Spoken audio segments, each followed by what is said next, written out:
हाँ तो प्यारे बच्चों, कैसे हैं आप सभी।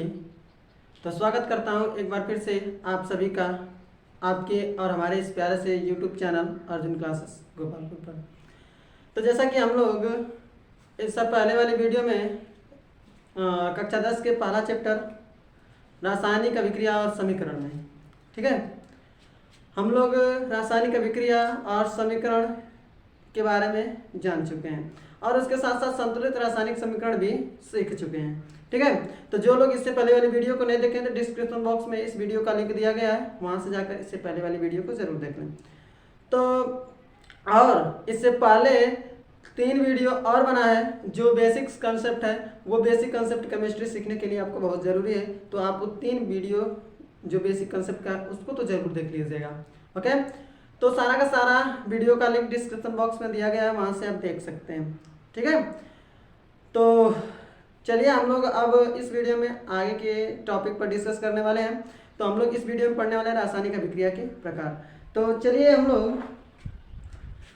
लोग देर न करते हुए इस वीडियो को करते हैं स्टार्ट रासायनिक अभिक्रिया के प्रकार के साथ, ओके। तो देखिए पहला हेडिंग इस वीडियो का है रासायनिक अभिक्रिया के प्रकार। रासायनिक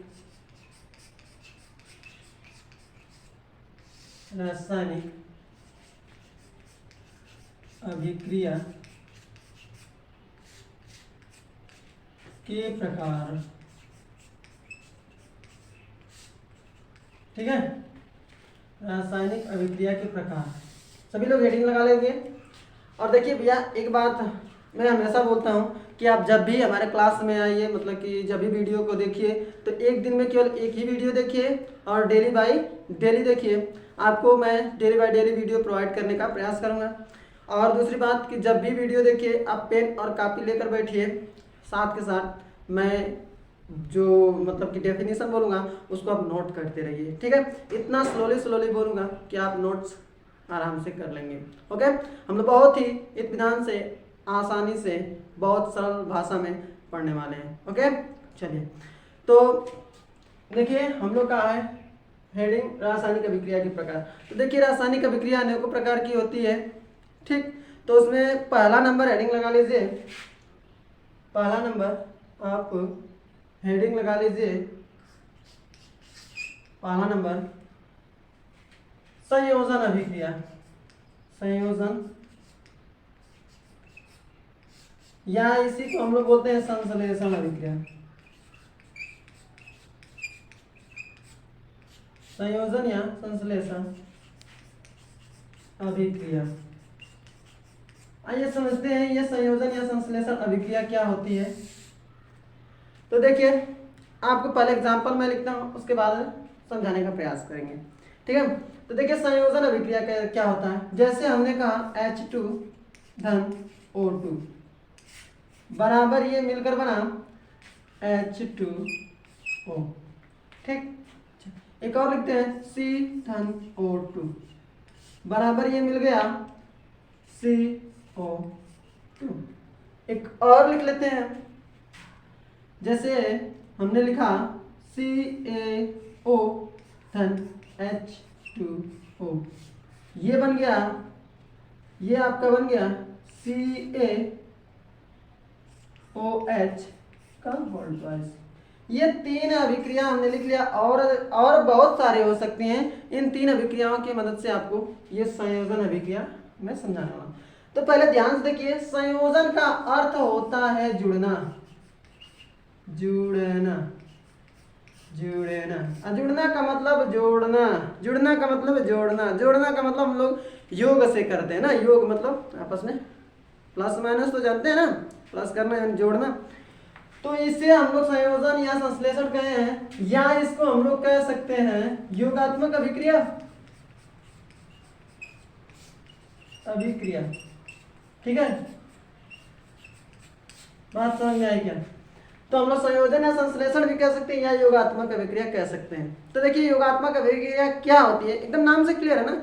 संश्लेषण या योगात्मक मतलब क्या होता है, जुड़ना। तो जुड़ना से यहाँ पर हम लोग कह सकते हैं कि जब 2 या 2 से अधिक, जब 2 या 2 से अधिक, देखिए 2 या 2 से अधिक ठीक, अभी तो 2 ही लिए हैं, बाकी 2 से अधिक भी हो सकते हैं। तत्व या यौगिक, तत्व या यौगिक आपस में मिलकर एक बड़े यौगिक का निर्माण करते हैं, एक बड़े यौगिक का निर्माण करते हैं, तो ऐसी अभिक्रिया को हम लोग संयोजन अभिक्रिया कहते हैं। फिर से एक बार देख लीजिए, जब 2 या 2 से अधिक तत्व या यौगिक आपस में मिलकर एक बड़े यौगिक का निर्माण करते हैं, तो इस प्रकार की अभिक्रिया को हम लोग संयोजन या संश्लेषण या योगात्मक अभिक्रिया कहते हैं। क्या बात समझ में आई? इतना बात समझ में आया ना? तो आप इसका स्क्रीनशॉट ले सकते हैं या फिर तुरंत वीडियो को रोककर नोट कर सकते हैं। ओके, तो इसको मिटाने जा रहे हैं, ठीक, मिटा देना। चलिए आगे हम लोग चलते हैं। इसके ठीक विपरीत होता है वियोजन या अपघटन। बहुत इत्मीनान से हम लोग समझेंगे, बहुत ही सरल भाषा में, अपने भाषा में समझेंगे, किताबी भाषा नो, सिर्फ और सिर्फ अपना भाषा बस समझ लीजिए और उसको आराम से अपनी भाषा में कन्वर्ट करके नोट कर लीजिए। क्लास के क्लास मैं आपको याद करवा कर ही जाऊंगा यहाँ से। ओके, तो इतना आप बी कॉन्फिडेंस होकर आइए, ठीक है। ओके, चलिए तो अगला हेडिंग लगाइए। दूसरा नंबर अभिक्रिया है आपका वियोजन अभिक्रिया। वियोजन या इसका एक और नाम होता है अपघटन। वियोजन या अपघटन अभिक्रिया, ठीक है। देखिए वियोजन का मतलब अलग होना, ठीक है। वियोजन का मतलब अलग होना, इसका अर्थ हम लोग क्या कह सकते हैं? टूटना कह सकते हैं ना। तो नाम से ही क्लियर है कि जब एक बड़ा यौगिक टूटकर छोटे छोटे यौगिकों में टूट जाता है ना, जब एक बड़ा यौगिक छोटे छोटे यौगिकों में टूट जाता है, तो ऐसी अभिक्रिया को हम लोग क्या कह देंगे? वियोजन अभिक्रिया। अगर एग्जाम्पल देखा जाए तो देख लीजिए एग्जाम्पल, जैसे हमने कहा कैल्शियम कार्बोनेट, ये एक ले लिया, ये आपका टूटेगा CaO प्लस CO2 में। क्या बात समझ में? हमने लिया कैल्शियम कार्बोनेट, ये टूटा 2 छोटे छोटे यौगिकों में। तो अभी हमने कहा है, देखिए वियोजन का अर्थ ही होता है टूटना। तो जब एक बड़ा यौगिक छोटे छोटे यौगिकों में टूट जाता है, तो ऐसी रासायनिक अभिक्रिया को हम लोग बोलते हैं वियोजन या अपघटन अभिक्रिया। और एग्जाम्पल हम लोग देख सकते हैं, जैसे अमोनिया NH3 को हम लोग तोड़ेंगे तो ये नाइट्रोजन गैस और हाइड्रोजन गैस में टूट जाएगा। अब हम लोग संतुलित समीकरण पढ़ चुके हैं, तो इसको हम लोग संतुलित कर सकते हैं क्या? ये देखिए, एक कैल्शियम और एक कार्बन, तो एक कार्बन हो गया, 3 कार्बोनेट, 1 और 2, 3 ऑक्सीजन, तो 1 ऑक्सीजन, यहाँ पर 2 ऑक्सीजन, 3 ऑक्सीजन, ये तो संतुलित है। इसको देखा जाए 1 नाइट्रोजन, यहाँ 2 नाइट्रोजन, और यहाँ पर 3 हाइड्रोजन, तो यहाँ पर 2 हाइड्रोजन। तो हमको पहले नाइट्रोजन को दूर करना पड़ेगा, तो 2 से गुणा कर देंगे क्या? अब देखिए 6 हाइड्रोजन हो गया, तो यहाँ पर 3 से गुणा कर देंगे क्या? ये संतुलित हो गया समीकरण। तो हम लोग समीकरण संतुलित करना सीख लें। यदि आप संतुलित समीकरण नहीं सीखे हैं, तो इसके अगले वीडियो में हम पूरा डिटेल में संतुलित समीकरण का सिखाया है, ठीक है। तो इस वीडियो के डिस्क्रिप्शन बॉक्स में उसका लिंक दिया गया, आप वहाँ से देख लीजिएगा। ओके, चलिए आगे चलते हैं। तो वियोजन अभिक्रिया की परिभाषा आपको समझ में अपने से बनाइएगा। देखिए कैसे बनाएंगे। जब एक बड़ा यौगिक 2 या 2 से अधिक हो सकता है, 2 या 2 से अधिक छोटी छोटी यौगिकों में टूट जाता है, तो इस प्रकार की अभिक्रिया को वियोजन या अपघटन अभिक्रिया कहते हैं। क्या बात समझ में आए? आगे चलिए तो इसका स्क्रीनशॉट ले लीजिए, फटाफट हम लोग सभी अभिक्रियाओं को देख लेते हैं। ठीक, मिटा देना। तीसरा नंबर हेडिंग लगाइए, विद्युत अपघटन अभिक्रिया। तीसरा नंबर हेडिंग लगाइए, विद्युत अपघटन अभिक्रिया। अपघटन अभिक्रिया, ये विद्युत अपघटन अभिक्रिया क्या आता है?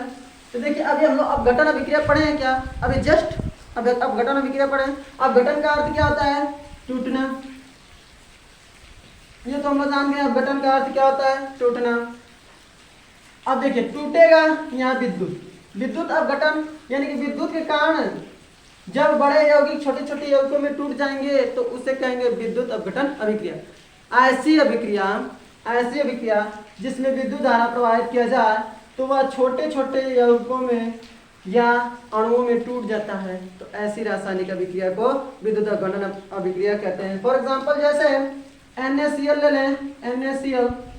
अब इसमें देखो NaCl के जलीय विलयन होना चाहिए, हमेशा ध्यान रखना कि NaCl का कौन सा फॉर्म होना चाहिए, लिक्विड फॉर्म, जलीय विलयन होना चाहिए। जब इसमें विद्युत धारा प्रवाहित करेंगे, विद्युत धारा, ठीक है, तो ये क्या हो जाएगा, Na और Cl2 में टूट जाएगा, Na और Cl2 में टूट जाएगा। तो ऐसी अभिक्रिया को हम लोग बोलेंगे विद्युत अपघटन अभिक्रिया। और ले सकते हैं जैसे पोटेशियम, मान लीजिए पोटेशियम या फिर CuSO4 ले लें, कॉपर सल्फेट, बोलिए CuSO4। इसमें जब विद्युत धारा प्रवाहित कर देंगे, विद्युत धारा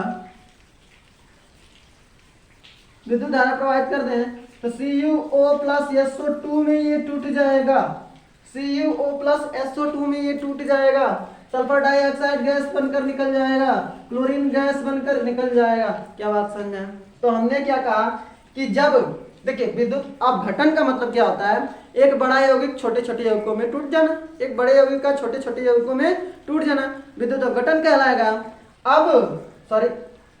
एक बड़ा यौगिक का छोटे छोटे यौगिकों में टूट जाना अपघटन कहलाएगा। अगर वही छोटे छोटे यौगिकों में टूटना विद्युत धारा के कारण हो जाए, मतलब छोटे छोटे यौगिकों में टूटना विद्युत धारा के कारण संभव हो जाए, तो वह कौन सी अभिक्रिया हो जाएगी, विद्युत अपघटन अभिक्रिया। क्या बात समझ में आए? तो कहेंगे कि जब किसी बड़े यौगिक को विद्युत धारा के कारण छोटे छोटे यौगिकों में तोड़ दिया जाता है, तो इस प्रकार की रासायनिक अभिक्रिया को विद्युत अपघटन अभिक्रिया कहते हैं। क्या बात समझ में आए? लिख सकते हैं इसको। चलिए तो इसको मिटाएं, अगला अभिक्रिया सीखते हैं। देखिए चौथा नंबर हम लोग की अभिक्रिया है, हम लोग का चौथा नंबर है एकल विस्थापन अभिक्रिया। एकल विस्थापन अभिक्रिया, एकल विस्थापन अभिक्रिया।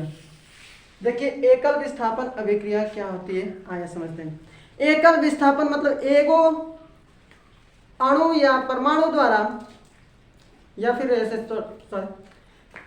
एकल विस्थापन अभिक्रिया। देखिए एकल विस्थापन अभिक्रिया क्या होती है, आइए एक एग्जांपल लिखकर आपको समझाते हैं। जैसे हमने कहा जेडियम धन H2SO4, तो ये हो जाएगा आपका जेडियम SO4 and H2, ठीक। अब ये देखिए इसमें समझिए, देखिए एकल विस्थापन अभिक्रिया क्या कहेंगे कि जब किसी विलयन से, ये एक विलयन है H2SO4 सल्फ्यूरिक अम्ल का, तो जब किसी विलयन से किसी परमाणु को या अणु को, जब किसी विलयन से किसी परमाणु को कोई अन्य अधिक क्रियाशील परमाणु विस्थापित करके अलग कर देता है और उसके स्थान पर खुद स्थापित हो जाता है। देखिए इसके स्थान पर खुद स्थापित हो गया जेडियन, तो इस प्रकार की रासायनिक अभिक्रिया को हम लोग बोलते हैं एकल विस्थापन अभिक्रिया। बात समझ में क्या? तो कैसे इसको परिभाषित करेंगे कि जब किसी यौगिक से किसी परमाणु को उससे अधिक क्रियाशील परमाणु उसको विस्थापित करके उसके स्थान पर खुद स्थापित हो जाता है, तो ऐसी रासायनिक अभिक्रिया को एकल विस्थापन अभिक्रिया कहते हैं। क्या बात समझ में आया? आई बात समझ में ना? अब कैसे पता चलेगा कि हाइड्रोजन से जेडियन अधिक क्रियाशील है? तो आपको हाइड्रोजन श्रेणी का ज्ञान होना चाहिए। तो डिस्क्रिप्शन बॉक्स में हाइड्रोजन श्रेणी का लिंक दिया गया है, मतलब हाइड्रोजन श्रेणी का एक वीडियो मैंने बना रखा है बहुत पहले ही, लाइव क्लास में जब चला रहा था तो वहाँ पर हमने आपको ट्रिक बताया था, तो उस वीडियो का लिंक मैं डिस्क्रिप्शन बॉक्स में दिया हूँ, वहाँ से आप हाइड्रोजन श्रेणी का ट्रिक देख लीजिए। बहुत आसान है, ठीक है, बहुत आसानी से समझ में आ जाएगा, ठीक है, बहुत ही सरलतापूर्वक मैंने बताया। और ट्रिक है तो आपको ट्रिक के माध्यम से बहुत ही आसानी से समझ में आ जाएगा, आप कहीं भी उसको याद रख सकते हैं। ओके, चलिए एक और देखते हैं। जैसे यहाँ पर हमने, अब कोई जरूरी नहीं है कि जिंक ही क्या है अधिक क्रियाशील है, इससे भी क्रियाशील है। जैसे अगर पोटेशियम के साथ ZnSO4 को क्रिया करा दिया जाए, अगर पोटेशियम के साथ ZnSO4 को क्रिया करा दिया जाए तो Zn से ज्यादा क्रियाशील पोटेशियम है, तो पोटेशियम इसके स्थान पर आ जाएगा, तो K2SO4 धन यहाँ पर आ जाएगा Zn, ठीक है। Zn को अलग करके पोटेशियम अपने खुद भी स्थापित हो जाएगा। अच्छा, अब ये बात रह गई कि ये K2 कैसे हो गया, ठीक है। तो देखिए आपको अभी कहें कि बेसिक कॉन्सेप्ट आना चाहिए, तो बेसिक कॉन्सेप्ट हमने पहला, दूसरा, तीसरा 3 गो वीडियो लेक्चर में बेसिक कॉन्सेप्ट केमिस्ट्री का पढ़ाया होगा, तो उसको जरूर देखिएगा। तो देखिए K पर हम लोग जानते हैं +1 आवेश होता है, Zn पर +2 होता है, SO4 पर -2 होता है। इसका प्लस वाला इसके माइनस वाले के साथ क्रिया करता है। अब यौगिक बनाना सिखा दें, इसका 2 है, इसका 1 है, तो इसका इसके नीचे जाता है, इसका इसके नीचे, तो 2 है तो इसके नीचे आएगा तो K2 हो जाएगा, 1 है तो इसके नीचे आएगा तो SO4 का 1 हो जाएगा, तो 1 लिखना जरूर नहीं, इसलिए K2SO4 और जिंक बच गया तो Zn। क्या बात समझ में आया क्या? तो ये एकल विस्थापन अभिक्रिया है, तो आपको इतना समझ में आना चाहिए कि आपको सबसे पहले तो हाइड्रोजन श्रेणी याद होना चाहिए। जिससे हाइड्रोजन श्रेणी आपको पता होगा तो आपको पता चल जाएगा कि कौन अधिक क्रियाशील तत्व है, ठीक है। तो ट्रिक है, ट्रिक बिल्कुल आसानी से आपको समझ में आ जाएगा। आप वीडियोस को, जिस वीडियो को मैं बोला हूँ उस वीडियो को देख लेंगे तो बहुत ही आसान ट्रिक है, आपको तुरंत याद भी हो जाएगा। बस 5 मिनट काम है, उसको देख लीजिएगा। ओके, चलिए, तो एकल विस्थापन अभिक्रिया समझ में आ गया ना। इसका परिभाषा बोल दें, वे रासायनिक अभिक्रिया जिसमें किसी यौगिक से उससे अधिक क्रियाशील वाले, किसी यौगिक से किसी परमाणु को उससे अधिक क्रियाशील वाले परमाणु उसको विस्थापित करके उसके स्थान पर खुद अस्थापित हो जाता है, तो ऐसी रासायनिक अभिक्रिया को एकल विस्थापन अभिक्रिया कहते हैं। क्या बात समझ में आया? अगर बात समझ में आया तो वीडियो को जरूर लाइक कर दीजिएगा, और चैनल पर नया है तो चैनल को जरूर सब्सक्राइब कर दीजिएगा। देखिए भैया, मैं बार बार आपसे नहीं कहूँगा कि प्लीज़ आप लाइक कर दीजिए, चैनल को सब्सक्राइब कर दीजिए। बस आपके दिल और दिमाग तक अगर कॉन्सेप्ट उतर जाए ना, और आपको लगे कि हाँ इस चैनल को सब्सक्राइब करना चाहिए, तो आप जरूर सब्सक्राइब कर लीजिएगा। ओके, चलिए ठीक है। आपको लाभ हो तभी सब्सक्राइब करके कीजिएगा, वरना आप ना कीजिएगा। ओके, आपके ऊपर है। ओके, चलिए अब अगला हेडिंग लगाइए। अब एकल विस्थापन अभिक्रिया हम लोग समझ गए ना, अब चलते हैं अगले अभिक्रिया है आपका अभिक्रिया उभय विस्थापन अभिक्रिया। उभय विस्थापन अभिक्रिया, उभय विस्थापन या उभय का मतलब 2 होता है, तो इसको द्विविस्थापन अभिक्रिया भी कह देंगे। उभय विस्थापन या द्विविस्थापन अभिक्रिया। आइए थोड़ा सा एक कॉन्सेप्ट से समझते हैं, थोड़ा सा मैं समझाने का प्रयास करूंगा, देखिए आपको बहुत अच्छा समझ में आ जाएगा। मान लीजिए कि ये एक यौगिक है AB, ठीक, हमने दूसरे यौगिक XY से क्रिया कराया। अगर ये A इसके X के साथ, ये B इसके Y के साथ मिल गया, ठीक है, यानी कि कुल मिलाकर इसका एक ही परमाणु इसके एक परमाणु से इसका दूसरा परमाणु इसके दूसरे परमाणु से मिल जाए, तो ऐसी अभिक्रिया को द्विविस्थापन, मतलब कि इसको विस्थापित, इस वाले को ये वाला विस्थापित कर दिया, इस वाले को ये वाला विस्थापित कर दिया, तो 2 विस्थापन इसमें हो रहे हैं ना। फॉर एग्जाम्पल जैसे इसको दिखाया जाए तो A X के साथ जुड़ जाए, B Y के साथ जुड़ जाए, ठीक, यानी कि A ने विस्थापित कर दिया X को, Y को, और B ने विस्थापित कर दिया X को, और अपने खुद जाकर जम गए, तो ऐसी अभिक्रिया को विस्थापन अभिक्रिया कहते हैं। कुल मिलाकर वे रासायनिक अभिक्रिया जिसमें 2 यौगिक के परमाणु आपस में इंटरचेंज, यानी कि आपस में स्थानांतरित होकर खुद स्थापित हो जाते हैं, तो ऐसी अभिक्रिया को द्विविस्थापन या उभय विस्थापन अभिक्रिया कहते हैं। या फिर वे रासायनिक अभिक्रिया जिसमें दो यौगिकों के परमाणु आपस में क्या हो जाए, अपना स्थान बदल कर दो नए यौगिकों का निर्माण करते हैं, तो ऐसी अभिक्रिया को उभय विस्थापन अभिक्रिया कहते हैं। फॉर एग्जाम्पल जैसे हमने कहा आपको, जैसे NaCl ठीक धन AgNO3 ठीक, NaCl धन AgNO3, इसका हम लोग क्या कर दिए। अब देखिए इसमें अभिक्रिया कैसे होगी, आइए समझते हैं।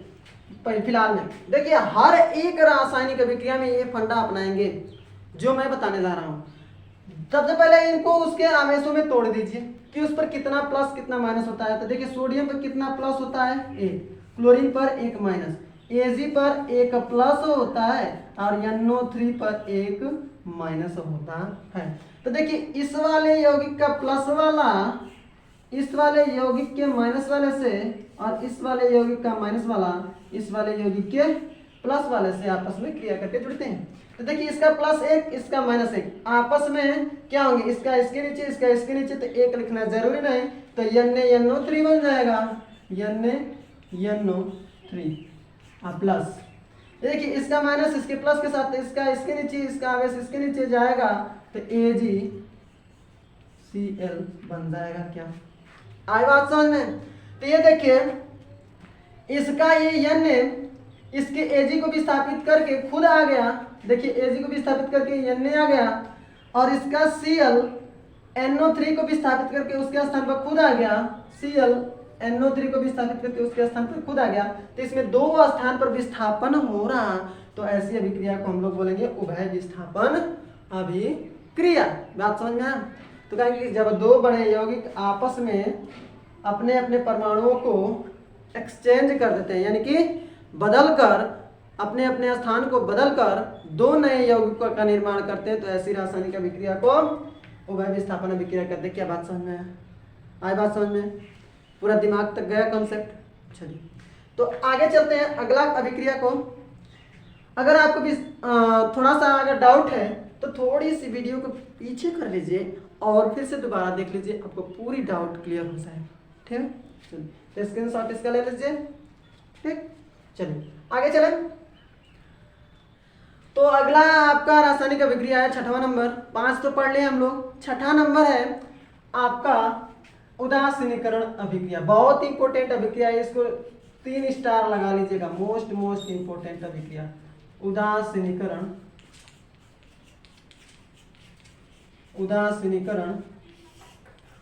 अभिक्रिया। ठीक है, उदासीनीकरण अभिक्रिया। तो देखिए उदासीनीकरण अभिक्रिया क्या होती है, ये देखिए आपको थोड़ा सा कॉन्सेप्ट देखिए। अगर एक अम्ल ले लिया हमने और एक एक क्षार ले लिया, क्षार या इसी को बोलते हैं भस्म, और इनको आपस में क्रिया कराएं तो ये बनता है लवण और जल। अब कैसे बनेगा आपको आगे समझ में आ जाएगा। फिलहाल में जान जाइए कि उदासीनीकरण क्यों कहते हैं, फिलहाल में जान जाइए कि उदासीनीकरण ही क्यों कहते हैं। तो देखिए हमको पता है अम्ल का स्वाद बचपन में पढ़े थे खट्टा होता है, क्या जानते हैं? हमको पता है क्षार का स्वाद क्या होता है, कड़वा होता है ना। अच्छा, और इसका स्वाद कैसा होता है, ना तो खट्टा ना तो कड़वा, कैसा होता है, नमकीन होता है, नमकीन होता है। और जल का स्वाद तो स्वादहीन होता है। क्या बात समझ में? तो ये देखिए खट्टा मिला कड़वा मिला, हमको बन गया नमकीन और स्वादहीन। यानी कि खट्टा को कड़वा से मिला है तो ना तो खट्टा बना और ना ही कड़वा बन गया, ना ही कड़वा बना, यानी कि हमको कुछ अलग मिल गया, नमकीन। यानी कि खट्टा और कड़वा का स्वाद उदास हो गया, खट्टा और कड़वा का स्वाद कैसा हो गया, उदास हो गया। अब जब उदास हो गया तो इसी कारण इस अभिक्रिया को बोलते हैं उदासीनीकरण अभिक्रिया। क्या बात समझ में आया? तो यहाँ पर दो लाइन लिख सकते हैं कि जब अम्ल और क्षार का आपस में क्रिया कराते हैं तो लवण और जल बनता है। इस प्रकार की रासायनिक अभिक्रिया को उदासीनीकरण अभिक्रिया कहते हैं। क्यों? क्योंकि अम्ल का स्वाद खट्टा और क्षार का स्वाद कड़वा, ये दोनों उदास हो गया और अगला स्वाद बन गया नमकीन। समझ में ना? आई होप आपको खूब बढ़िया समझ में आया होगा क्यों इसको उदासीनीकरण अभिक्रिया कहते हैं। आइए एग्जाम्पल लेते हैं, एक अम्ल का एक क्षार का आपस में क्रिया कराते हैं। आप ये स्टेटमेंट लिख सकते हैं तो स्क्रीनशॉट जरूर ले लीजिएगा। अभी तो फिलहाल में मैंने मिटा दिया। ठीक, ये देखिए एक हमने ले लिया मान लीजिए HCl, एक क्षार ले लिया NaOH। आप जितना चाहो उतना सारा बना सकते हैं अम्ल और क्षार का। तो ये देखिए बहुत आसान होता है अभिक्रिया कराना, जैसे मैं फिलहाल आपको इससे पहले अभिक्रिया में बताए हैं। कौन सी अभिक्रिया थी? द्विविस्थापन अभिक्रिया ना।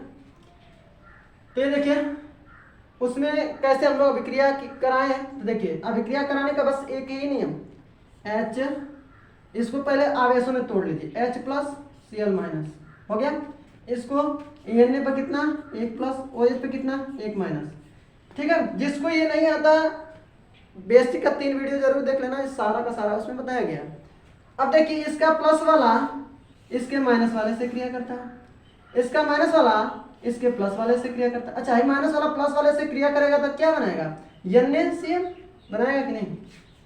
NaCl प्लस, ये प्लस वाला इसके माइनस वाले से क्रिया कराएगा तो एगो हाइड्रोजन और इसका एगो हाइड्रोजन दोनों आपस में जुड़ेगा तो H+ और OH- क्या बना देगा? 2 हाइड्रोजन तो H2 और एगो O, H2O। ये देखिए अम्ल है, ये देखिए क्षार है, ये क्या हो गया? लवण, ये क्या हो गया? जल। सभी लोग जानते हैं ना। तो जब अम्ल और क्षार का आपस में क्रिया कराते हैं तो लवण और जल बनता है। तो ऐसी रासायनिक अभिक्रिया को उदासीनीकरण अभिक्रिया कहते हैं। समझ में आया? क्यों कहते हैं? क्योंकि अम्ल का और क्षार का स्वाद उदास होकर एक नया स्वाद बन जाता है, नमकीन। समझ में आया? तो अब उदास हो गया इसका स्वाद, तो इसीलिए उदासीनीकरण अभिक्रिया। समझ में आया? चलिए अगले अभिक्रिया पर चलते हैं। ठीक है, आपके लिए मैं एक अम्ल और क्षार लिख कर दे रहा हूं, आप खुद रासायनिक अभिक्रिया कराएंगे। जैसे हमने लिखा H2SO4 धन CuOH का ट्वाइस। इसके बाद क्या आएगा आप कमेंट सेक्शन में जरूर कमेंट कीजिएगा रासायनिक अभिक्रिया। समझ आया क्या? चलिए अब देखिए, अगर आपको PDF की जरूरत होगी तो एक बार मैं बता दूं कि टेलीग्राम ग्रुप का लिंक इस वीडियो के डिस्क्रिप्शन बॉक्स में दिया गया है। आप वहां उस ग्रुप से ज्वाइन हो जाइए, वहां पर ही क्लासेस और PDF नोट्स दोनों प्रोवाइड कराए जाएंगे। ओके, चलिए अगला आपका अभिक्रिया है। अगला अभिक्रिया आपका अवक्षेपण अभिक्रिया। हेडिंग लगा लीजिए, अवक्षेपण अभिक्रिया। देखिए अगर अभिक्रिया याद करने का प्रयास करेंगे तो आपको अभिक्रिया याद नहीं होगी, बस आप समझने का प्रयास कीजिए और अपनी भाषा में कन्वर्ट करने का प्रयास कीजिए। देखिए आपको अभिक्रिया याद हो जाएगी। अगर भूल से भी याद किए ना रटे तो गायब हो जाएगी। ठीक है, तो इसलिए याद मत कीजिएगा, रटिएगा मत, बस क्या कीजिएगा कि इसको अपने भाषा में कन्वर्ट कीजिएगा। ठीक है, जैसे मैं बता रहा हूँ वैसे। चलिए अवक्षेपण अभिक्रिया क्या होती है? देखिए आपको मैं अगर एग्जांपल बताऊं कि मान लीजिए कि एक बर्तन लिए, उसमें पानी डालें और मिट्टी घोल दिए। कुछ समय बाद देखेंगे तो मिट्टी क्या होगी? बर्तन के तली के नीचे आ जाएगी। आ जाएगी ना? हाँ सही बात है, बर्तन के तली के नीचे आ जाएगी। तो जब किन्हीं दो यौगिकों के बीच रासायनिक अभिक्रिया कराया जाए तो जिस बर्तन में कराया जाए अभिक्रिया को, तो अगर बर्तन के तली के नीचे कुछ यौगिक आकर बैठ जाएं तो उस यौगिक को बोलते हैं अवक्षेप। और जिस रासायनिक अभिक्रिया में अवक्षेप प्राप्त होगा वैसी रासायनिक अभिक्रिया को हम लोग बोलते हैं अवक्षेपण अभिक्रिया। ठीक है, फॉर एग्जाम्पल जैसे लिखें तो अभी अभी हम लोग द्विविस्थापन अभिक्रिया में पढ़े हैं क्या? Sodium chloride NaCl+ AgNO3 AgNO3। इन दोनों का आपस में एक्सचेंज हुआ था, इसके स्थान पर ये, इसके स्थान पर ये, तो ये क्या बना था NaNO3 प्लस AgCl। ये क्या होता है AgCl, सिल्वर क्लोराइड तली में जाकर जम जाता है, यानी कि बैठ जाता है, समझ में? अच्छा, और हम लोग सोच सकते हैं जैसे जैसे जैसे ऐसे हम लोग अभी आपको बोले हैं कि एक बर्तन में मिट्टी ले लीजिए, पानी लीजिए, घोल दीजिए, मिट्टी जम जाएगी। मिट्टी अवक्षेप बन गया ना, जो तली के नीचे जाकर बैठ जाता है उसे हम लोग अवक्षेप बोलते हैं। और मिट्टी और पानी का आपस में क्रिया कराएं, घोल दिए तो क्रिया हुआ, और क्रिया कराएं तो कौन सी अभिक्रिया हुई? अवक्षेपण अभिक्रिया। बात समझ में ना? तो ये देखिए, ये अवक्षेप के रूप में, जब अवक्षेप के रूप में जमता है ना, उसे हम लोग ऐसे तीर से नीचे की तरफ दिखाते हैं। अब जब गैस उड़ता है तो ऊपर जाता है ना, तो उसे ऊपर की तीर से दिखाते हैं। क्या बात समझ में है? अवक्षेप तली में जमता है इसलिए नीचे तीर, और गैस ऊपर होता है इसलिए ऊपर तीर दिखाते हैं। तो यहाँ पर गैस नहीं उड़ रहा है, यहाँ पर तली में जम रहा है, तो इसलिए नीचे का तीर दिखा देंगे। तो अवक्षेपण अभिक्रिया समझ में आ गया। जब ऐसे कहेंगे वे रासायनिक अभिक्रिया जिसमें अभिक्रिया के दौरान जिस बर्तन में अभिक्रिया कराई जाती है उस बर्तन में अगर कोई यौगिक तली के नीचे बैठ जाता है तो ऐसी रासायनिक अभिक्रिया को अवक्षेपण अभिक्रिया कहते हैं। समझ में आए क्या बात? है ना? तो आप बस नाम से क्लियर रखिए, अवक्षेपण मतलब अवक्षेप का मतलब तली के नीचे जमना। और जिस रासायनिक अभिक्रिया में कोई यौगिक तली के नीचे, बर्तन के तली के नीचे जाकर जम जाता है तो ऐसी अभिक्रिया को अवक्षेपण अभिक्रिया कहते हैं। क्या बात समझ में आया? आई होप आपको इतना बात समझ में आ गया होगा। चलिए आगे चलते हैं, आगे की अभिक्रिया। ठीक, मिटा देना हमारा आठवां अभिक्रिया ऊष्माक्षेपी अभिक्रिया। क्या? ऊष्माक्षेपी अभिक्रिया। एक बार यहाँ पर नोट बना लीजिएगा और एक बार खुद से रिवाइज कर लीजिएगा, आपको पूरा परफेक्ट हो जाएगा। अपने भाषा में, लैंग्वेज में कन्वर्ट कर लीजिएगा, पूरा परफेक्ट हो जाएगा। ठीक है? ऊष्माक्षेपी अभिक्रिया, इसके साथ साथ एक और अभिक्रिया होती है, उसको देख लें। मान लीजिए 9 नंबर की अभिक्रिया है ऊष्माशोषी अभिक्रिया। ऊष्माशोषी अभिक्रिया। क्या करें? ऊष्माशोषी अभिक्रिया। ठीक है? थोड़ा सा हिंदी में मिस्टेक होगा तो उसके लिए सॉरी है आपसे, आप जरूर हिंदी मिला लीजिएगा, थोड़ा बहुत कहीं कहीं दिक्कत हो जाता है। ऊष्माक्षेपी, ऊष्माशोषी। ऊष्माक्षेपी का मतलब होता है निकालना, यानी कि ऊष्माक्षेपी का मतलब होता है ऊष्मा का निकलना, और ऊष्माशोषी मतलब ऊष्मा का अवशोषण करना, मतलब ऊष्मा का ग्रहण करना। तो ऊष्माक्षेपी नाम से क्लियर है, जिस रासायनिक अभिक्रिया में अभिक्रिया के दौरान ऊष्मा बाहर निकलती है ऊष्माक्षेपी अभिक्रिया कहता है, ऊष्माक्षेपी अभिक्रिया कहलाता है। और ये देखिए ऊष्माशोषी, उसका उल्टा, जिस रासायनिक अभिक्रिया कराने के लिए ऊष्मा की आवश्यकता होती है ऊष्माशोषी अभिक्रिया कहलाता है। फॉर एग्जाम्पल अगर आपको बताएं तो सबसे पहले हम लोग वियोजन अभिक्रिया में पढ़े हैं कैल्शियम कार्बोनेट चूना पत्थर। इसको जब जल में घोलेंगे तो तुरंत CaO+H2O में टूटेगा, और उसके साथ साथ देखेंगे तो ऊष्मा भी उत्पन्न होगा। CaCO3 क्या है? चूना पत्थर। चूना, अगर आपका पेंट ओंट हुआ होगा घर तो चूना से अगर हुआ, अगर नहीं हुआ तो अगर होगा, अगर नहीं होगा तो आपके पास अगर चूना कहीं अवेलेबल हो जाए तो क्या करना? पानी में डालना, तुरंत हाथ डालना, देखना हाथ आपका जल जाएगा, इतना खतरनाक जलेगा ना कि आप कहेंगे कि क्या होता है, आग से भी तेज जलता है। ठीक है? तो क्या हुआ? चूना को पानी में डाला, CaO H2O में अलग हुआ, और उसके साथ साथ ऊष्मा भी निकलता है। तो ये है ऊष्माक्षेपी का एग्जाम्पल। और ऊष्माशोषी का एग्जाम्पल आपका बहुत आसान, H2O2, ये दोनों में मिलकर बनता है H2O। इसको मिलने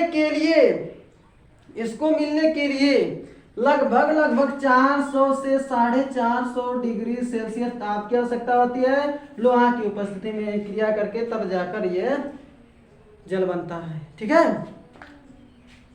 आए बात समझ में? तो देखिए हमने क्या कहा, वे रासायनिक अभिक्रिया जिसमें अभिक्रिया के दौरान उष्मा का उत्सर्जन होता है, यानी उष्मा बाहर निकलती है, उष्मा क्षेपीय अभिक्रिया कहलाता है। और वे रासायनिक अभिक्रिया जिसमें अभिक्रिया कराने के लिए उष्मा की आवश्यकता होती है, उष्मा शोषी अभिक्रिया कहलाती है। क्या उष्मा क्षेपीय उष्मा शोषी दोनों समझ में आया? तो आप दोनों जरूर लिख लीजिए। ओके, अगला है लास्ट, ऑक्सीकरण और अपचयन अभिक्रिया। अपचयन को हम लोग उपचयन या अवकरण भी कहते हैं। ठीक है, तो इसको मिटाएं, स्क्रीनशॉट जरूर ले लीजिएगा और लास्ट अभिक्रिया है आप जरूर कर लीजिएगा। तो अभिक्रिया है ऑक्सीकरण और अपचयन अभिक्रिया, इसको आप देख लीजिए और इसके साथ साथ आपका चैप्टर भी समाप्त। और अगले वीडियो में हम लोग अगले चैप्टर पर डिस्कस करेंगे, क्योंकि मैंने आपको कहा था केवल 2 वीडियो में आपका एक चैप्टर समाप्त कर देंगे, क्योंकि बहुत छोटा चैप्टर है। ठीक है, चलिए लास्ट है आपका 9 था 10 और 11, ऑक्सीकरण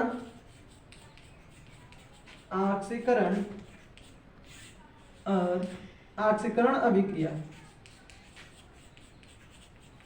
ऑक्सीकरण अभिक्रिया और दूसरा अपचयन या इसी को बोलते हैं अवकरण या इसी को बोलते हैं उपचयन, उपचयन अभिक्रिया। ठीक है, नाम याद रखिएगा क्या क्या कहते हैं। ठीक, ये ऑक्सीकरण अभिक्रिया क्या होती है और अपचयन अभिक्रिया क्या होती है। बस एक बात ध्यान रखिएगा कि जिस अभिक्रिया में ऑक्सीजन क्या होता है, जुड़ता है और हाइड्रोजन अलग होता है, उस अभिक्रिया को ऑक्सीकरण अभिक्रिया कहते हैं। और इसमें याद रखिएगा इसका उल्टा हाइड्रोजन, इसका उल्टा, इसमें हाइड्रोजन अलग हो रहा है तो अपचयन में क्या होगा, हाइड्रोजन जुड़ता है और ऑक्सीजन क्या होता है, ऑक्सीजन अलग होता है, तो उसे हम लोग अपचयन अभिक्रिया कहते हैं। 2 बात ध्यान रखिएगा इसमें, बस एक याद कीजिए, दूसरा याद, जिसमें ऑक्सीजन जुड़ेगा हाइड्रोजन अलग होगा, ऑक्सीकरण अभिक्रिया, जिसमें हाइड्रोजन जुड़ेगा ऑक्सीजन अलग होगा, अपचयन अभिक्रिया। इसमें एग्जांपल देख लीजिए, ऑक्सीकरण में H2 धन O2, इसमें क्या हुआ, ऑक्सीजन जुड़ा, क्या H2O बना, H2O, ऑक्सीजन अलग था, ऑक्सीजन जुड़ गया, ऑक्सीकरण अभिक्रिया। समझ में आया? अच्छा, एक और अभिक्रिया आपको समझाएं, C+O2। ये देखिए C+O2, कार्बन के साथ ऑक्सीजन का क्रिया करेंगे तो CO2, इसमें ऑक्सीजन जुड़ा, क्या ऑक्सीजन जुड़ा, तो ऑक्सीकरण अभिक्रिया यहाँ पे अभी देखें। अच्छा, एक इसमें आपको दिखाया जाए तो इसमें क्या हाइड्रोजन जुड़ता है ना, तो नाइट्रोजन धन हाइड्रोजन को आपस में क्रिया कराते हैं तो ये NH3 बनाता है। तो यहाँ देखिए नाइट्रोजन के साथ हाइड्रोजन जुड़ गया, तो हाइड्रोजन जुड़ गया तो इस अभिक्रिया को हम लोग बोलेंगे अपचयन अभिक्रिया, अवकरण अभिक्रिया या उपचयन अभिक्रिया। समझ में आया क्या? इतना बात समझ में आया? तो इसको कहेंगे कि वे रासायनिक अभिक्रिया जिसमें ऑक्सीजन जुड़ता है तथा हाइड्रोजन अलग होता है, या तो ऑक्सीजन जुड़ा या हाइड्रोजन अलग हुआ, तो ऐसी रासायनिक अभिक्रिया को हम लोग बोलेंगे ऑक्सीकरण अभिक्रिया। और इसमें वे रासायनिक अभिक्रिया जिसमें हाइड्रोजन जुड़ता है ऑक्सीजन अलग होता है, क्या कहलाता है, ऑक्सीकरण या अवकरण या उपचयन अभिक्रिया। इसका 3 नाम है। बात समझ में? अब देखिए अगला, देखिए इसमें देखिए हाइड्रोजन भी जुड़ रहा और ऑक्सीजन भी जुड़ रहा, इसमें हाइड्रोजन और ऑक्सीजन दोनों जुड़ रहा। तो अब देखिए यहाँ पर जहाँ ऑक्सीजन जुड़ता है वो ऑक्सीकरण, जहाँ हाइड्रोजन जुड़ता है वहाँ अपचयन अभिक्रिया। तो जिसमें ऑक्सीजन भी जुड़ा हाइड्रोजन भी जुड़ा तो उसका एक अलग से नाम आ जाता है रेडॉक्स अभिक्रिया, रेडॉक्स अभिक्रिया। तो इसको 12वां नंबर करके लिख लीजिएगा। रेडॉक्स अभिक्रिया वे रासायनिक अभिक्रिया जिसमें हाइड्रोजन और ऑक्सीजन दोनों एक साथ जुड़ते हैं रेडॉक्स अभिक्रिया कहलाते हैं। इसको चाहे तो डिटेल में चर्चा कर सकते हैं, फिलहाल में आपके सिलेबस में इतना ही दिया है तो केवल इतना ही आप ध्यान रखिएगा। जिसमें ऑक्सीजन और हाइड्रोजन दोनों एक साथ जुड़ते हैं वैसे रासायनिक अभिक्रिया को रेडॉक्स अभिक्रिया कहते हैं। फॉर एग्जांपल ये ओके, आपको बात समझ में आई।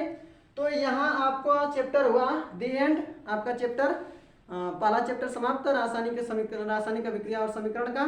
ठीक है, तो हम लोग आज के इस वीडियो लेक्चर में हम लोग पढ़े हैं रासायनिक अभिक्रिया के प्रकार। इससे पहले वाले वीडियो में हम लोग रासायनिक अभिक्रिया, रासायनिक समीकरण, संतुलित समीकरण सब कुछ पढ़े हैं ना, प्रतीक, संकेत, दुनिया भर के बेसिक कंसेप्ट कुल मिलाकर का इंट्रोडक्शन, और इसमें रासायनिक अभिक्रिया के प्रकार पढ़े हैं। ओके, तो आपको कैसी लगी ये वीडियो, आपको कितना समझ में आया, कमेंट सेक्शन में जरूर कमेंट कीजिएगा। अगर थोड़ा बहुत कहीं डाउट होगा तो एक बार वीडियो को जरूर पीछे करके देख लीजिएगा, आपका सारा डाउट खत्म हो जाएगा।